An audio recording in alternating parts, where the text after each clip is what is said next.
Prototype में ही किसी को 20 लाख की फंडिंग मिल जाना, उसी के नेक्स्ट ईयर 2016 में हमें 1.5 करोड़ की फंडिंग और मिल गई थी। लेकिन मैं आपको बताना चाहता हूँ कि इसी टाइम में मैंने बिज़नेस की सबसे बड़ी गलती की। हम 2017 में एक ऐसी पोजीशन में पहुँच गए थे जहाँ हमारे पास बस 3 महीने के पैसे, मेरे जो को फाउंडर्स थे उनका एग्ज़िट और मैं एकदम अकेला पड़ गया था। हम उस टाइम पे 1 करोड़ के लॉस पे चल गए थे। प्रॉकमार्ट की कहानी जो एक जर्नी है 0 से 625 करोड़ की।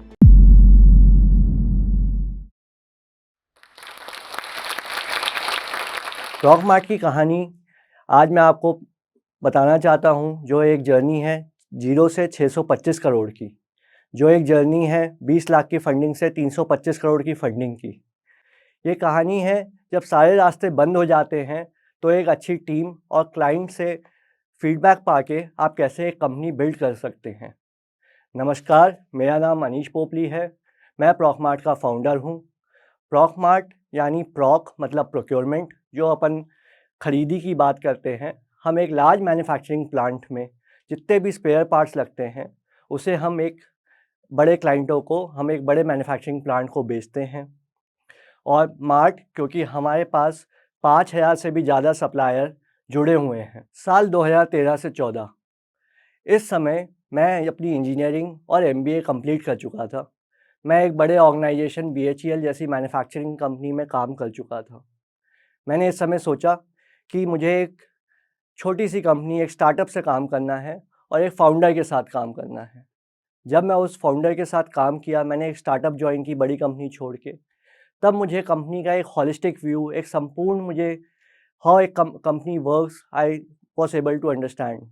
सो बेसिकली आपको तब समझ में आता है कि सेल्स, मार्केटिंग, फिनेंस, डिफरेंट जब एक साथ जोड़ के कैसे काम किया जाता है। और इसी से मुझे प्रेरणा मिली कि मुझे अपना भी कुछ शुरू करना चाहिए। इस शुरुआत में जब सबसे बड़ा प्रॉब्लम जो मैंने अपनी वर्किंग टाइम में देखा था, वो मैंने देखा था मैन्युफैक्चरिंग के उसमें, और इसी को सॉल्व करने के लिए मैंने प्रॉकमार्ट की शुरुआत की। अब मैं आपको बताना चाहता हूँ कि ये प्रॉब्लम क्या थी। जब मैं बीएचईएल जैसी बड़ी मैन्युफैक्चरिंग फैसिलिटी में काम कर रहा था, तब मैंने देखा कि there are some vendors, right. आपके कुछ सप्लायर्स होते हैं जिनसे आप रॉ मटेरियल खरीदते हैं, उनसे आप हाई वैल्यू ट्रांजैक्शन करते हैं। तो ये 80-20 जो अपन पैरेटो प्रिंसिपल बोलते हैं, वो यहाँ भी लगता है कि जो 80% जो वैल्यू होती है वो आप कुछ चुनिंदा बड़े वेंडरों से करते हैं, लेकिन जो 20% होता है, जो छोटे छोटे ट्रांजैक्शंस होते हैं, उसके लिए आपको बहुत सारे सप्लायर्स की ज़रूरत होती है। और जब वो बहुत सारे सप्लायर्स एक लार्ज मैन्युफैक्चरिंग प्लांट में ज़रूरत होती है, तो वो प्रोसेस बहुत ही टीडियस हो जाता है, वो बहुत ही मुश्किल हो जाता है कंपनी के लिए सँभालने के लिए, और आप बहुत छोटे-छोटे सप्लायर से काम करने लगते हैं। तो उसके लिए एक मैन्युफैक्चरिंग प्लांट को एक सॉल्यूशन चाहिए होता है कि एक ही सप्लायर वो 20% क्यों नहीं कवर कर सकता। और उसी प्रॉब्लम को सॉल्व करने के लिए हमने प्रॉकमार्ट की शुरुआत की। साल 2015 मैंने प्रॉकमार्ट की शुरुआत की। प्रॉकमार्ट की शुरुआत बहुत ही अमेजिंग थी। मैंने सोचा भी नहीं था कि एक प्रोटोटाइप बना के मैं एक स्टार्टअप के फंक्शन में जाऊंगा और दिनेश अग्रवाल जी, जो इंडिया के सबसे बड़े B2B मार्केट प्लेस के ओनर हैं, उनसे मिलूंगा। उनसे मैंने मिला और उन्होंने देखते ही बोला कि कल मेरे ऑफिस आ जाओ। जब मैं उनके ऑफिस पहुंचा तो उन्होंने मुझे एक चेक दे दिया और बोला कि कंपनी की शुरुआत करो। ऐसी अमेजिंग शुरुआत जब हमारी हुई तो हम बहुत ही खुश थे। प्रोटोटाइप में ही किसी को 20 लाख की फंडिंग मिल जाना, एक बहुत ही मशहूर आदमी से आपका वैलिडेशन हो जाना, एक बहुत इम्पॉर्टेंट चीज़ होती है, जो हमारी हो गई थी। उसी के नेक्स्ट ईयर 2016 में हमें 1.5 करोड़ की फंडिंग और मिल गई थी। हमारा सारा जो ध्यान था वो हमारा प्रोडक्ट बनाने पे लग गया कि हम एक अच्छा प्रोडक्ट बनाते हैं और अपने क्लाइंटों को पिच करेंगे। आपको लग रहा होगा कि प्रोटोटाइप फॉर्म में जब आपको करोड़ों की फंडिंग मिल गई हो, तब आप कैसे गलत जा सकते हो। तब तो आपके पास सारी सीढ़ियाँ हैं एक सक्सेसफुल बिजनेस क्रिएट करने की। लेकिन मैं आपको बताना चाहता हूँ कि इसी टाइम में मैंने बिजनेस की सबसे बड़ी गलती की, और ये गलती के कारण हम 2017 में एक ऐसी पोजीशन में पहुंच गए थे जहां हमारे पास बस 3 महीने के पैसे, मेरे जो को फाउंडर्स थे उनका एग्ज़िट, और मैं एकदम अकेला पड़ गया था। हम अपने प्रोडक्ट से कभी-कभी इतना प्यार करने लग जाते हैं कि हम बस उसी के बारे में सोचते हैं और ऑफिस में बैठ के उसके लिए काम करने लगते हैं। लेकिन प्रॉब्लम तब आती है जब आप मार्केट में जाते हैं और जब आप क्लाइंट से बिना जब आप फीडबैक लेते हैं, तब आपको समझ में आता है कि ये प्रोडक्ट ऐसा नहीं, ऐसा बनना चाहिए था। तो ये गलती हमने की 2016-17 में और हम क्लाइंट के पास बहुत लेट पहुँचे, जब तक हमारे पैसे जो थे वो ऑलमोस्ट ख़त्म होने के कगार में थे। हमारे पास बचे थे बस 3 महीने के पैसे 2017 में। हमने अभी तक क्लाइंट को पिच नहीं किया था और जब हम क्लाइंट को पिच करने गए, तब हमने समझा कि उसमें बहुत सारी खामियाँ थी, जो एक क्लाइंट से ही आप समझ सकते हो। जब हम उन क्लाइंटों के पास गए, तब हमें लगा कि इस पे तो बहुत काम बाकी है। हम उस टाइम पे 1 करोड़ के लॉस पे चल गए थे, 3 महीने की हमारे पास सैलरी बची थी। मेरे को खुद नहीं समझ में आ रहा था कि मुझे क्या करना चाहिए? इस बिज़नेस में क्या मैं आगे बढ़ूँ या इस बिज़नेस को बंद करके फिर से जॉब करने चले जाऊँ? लेकिन बिज़नेस इज़ ऑल अबाउट कि आपके पास दृढ़ता कितनी है, आपके पास वो रेज़िलिएंट पावर कितनी है। और उस रेज़िलिएंट पावर को रख के मैंने सोचा कि अपने आप को 1 साल का टाइम और दिया जाए, इस बिज़नेस को और एक्सप्लोर किया जाए। जो 1 साल में जो हमने गलती की है 1 डेढ़ साल में, उसको कैसे रेक्टिफ़ाई करके नेक्स्ट 1 ईयर पे उस पे ध्यान दिया जाए कि उसको ठीक करके हम कैसे आगे बढ़ सकते हैं। इस गलती को रेक्टिफ़ाई करने के लिए जो हम पहली चीज़ हमने की, एक छोटी-सी और बहुत इफ़ेक्टिव टीम बनाई 5 लोगों की, जो बहुत इफ़ेक्टिव थी। और वो 2017 में जब वो हमने निश्चय किया, तो वो फिर हमें कभी देखना ही नहीं पड़ा। वो 2018 का टाइम आया ही नहीं जब हमें देखना पड़ा, क्योंकि हमें पहला क्लाइंट मिल गया था कोलगेट जैसा। हम आगे बढ़ते गए, हमें अच्छे-अच्छे क्लाइंट मिलने लगे। हम कैडबरी, पेप्सिको हमारे साथ जुड़ते गए, अच्छी कंपनियाँ जुड़ती गई, हमारा टर्नओवर बढ़ता गया, हम प्रॉफ़िटेबल हो गए। और ऐसे ही करते-करते हम 2022 में पहुँचे, जब हमारा टर्नओवर 100 करोड़ हो गया था।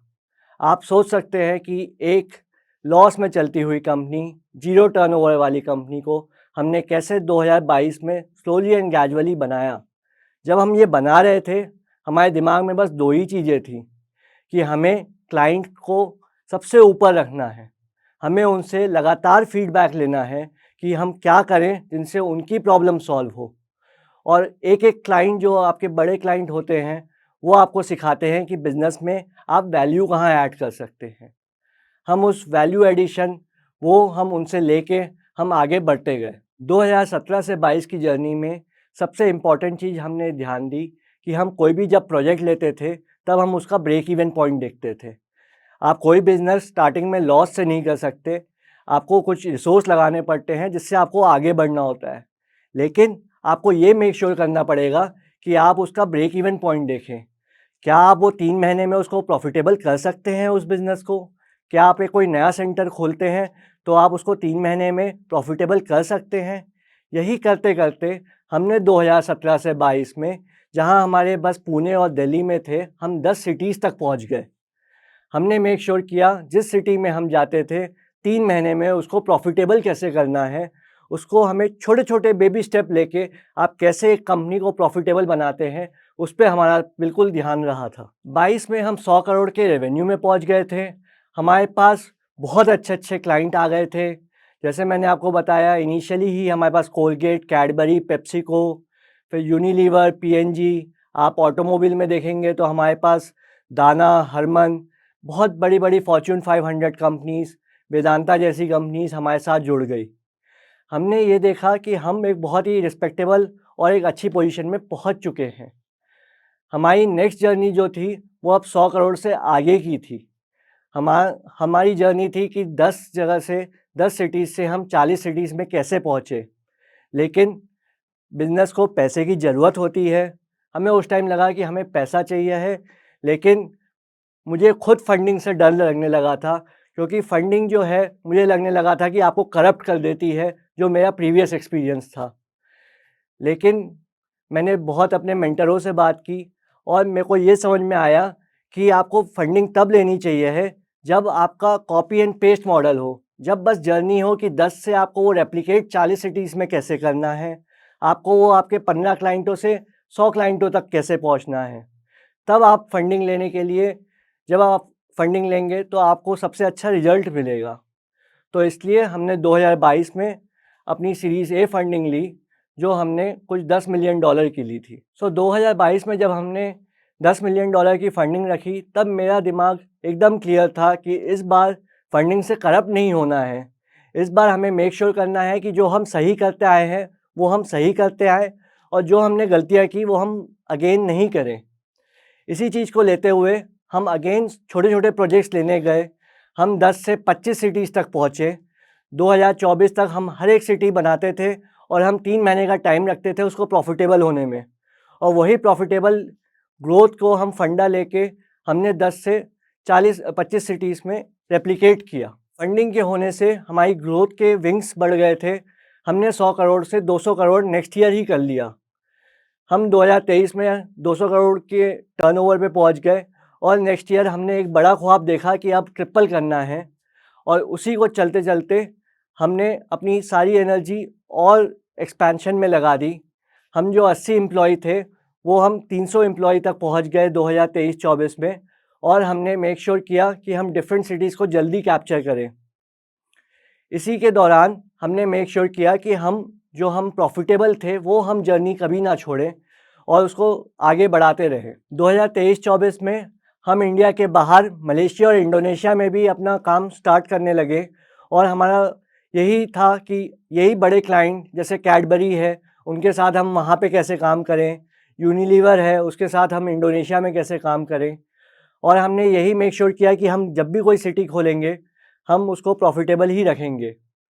इसको तथ्य रखते हुए हमने मेक श्योर किया कि हम 2024 में 625 करोड़ की कंपनी का टर्नओवर हमारा हो गया था। 2024 में हमने वापस से 250 करोड़ की फंडिंग उठाई, और इस जर्नी को हम आगे बढ़ाने की पूरी कोशिश कर रहे हैं, जहां पे हमारा एम है कि 2027 तक हम एक 3000 करोड़ की कंपनी बन जाए।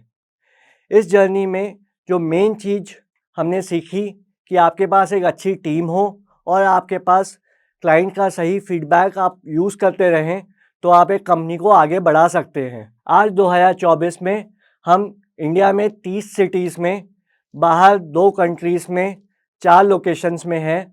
हम 400 लोग हो चुके हैं, और ये बस हमारी शुरुआत है। मेरी पूरी कहानी का जिस्ट यही है कि कैसे एक लॉस मेकिंग कंपनी जो 2017 में थी, जब आप जीरो पे थे, उससे आपने कैसे एक 625 करोड़ की एक प्रॉफिटेबल कंपनी बनाई है। इसमें सबसे, जब मैं 2017 में था तब जब फंडिंग नहीं मिल रही थी, जब हमारे पास पैसे नहीं थे, तो मैं सारा ब्लेम डाल रहा था कि लोग मेरे पर विश्वास क्यों नहीं कर रहे।